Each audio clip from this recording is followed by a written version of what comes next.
এবার আইএল টি-20তেও দল পেলেন বাংলাদেশি কাটার মাস্টার মুস্তাফিজুর রহমান। গত বছর আইপিএলের শেষ দিকে মিচেল স্টার্কের বদলি হিসাবে দিল্লি ক্যাপিটালস দলে নিয়েছিল মুস্তাফিজুর রহমানকে।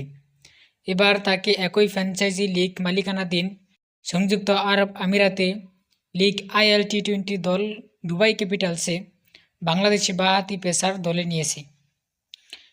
গতকাল তাকে দলে নেওয়ার খবর সামাজিক যোগাযোগ মাধ্যমে জানায় দুবাই ক্যাপিটালস। ফ্র্যাঞ্চাইজিটি জানায়, ইংল্যান্ডের লুক উডের বদলি হিসাবে মুস্তাফিজকে দলে নেওয়া হয়েছে।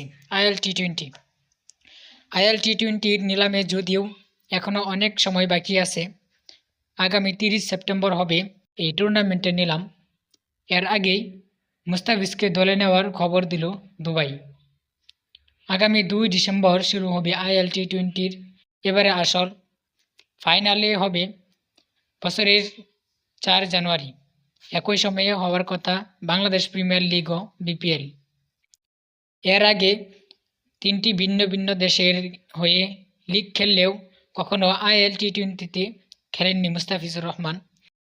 আইপিএলে Sunrisers Hyderabad, Mumbai Indians, Chennai super kings ও দিল্লি ক্যাপিটালসের হয়ে খেলেছেন বাংলাদেশি এই পেসার। লঙ্কা প্রিমিয়ার লিগে ডাম্বুলা সিক্সার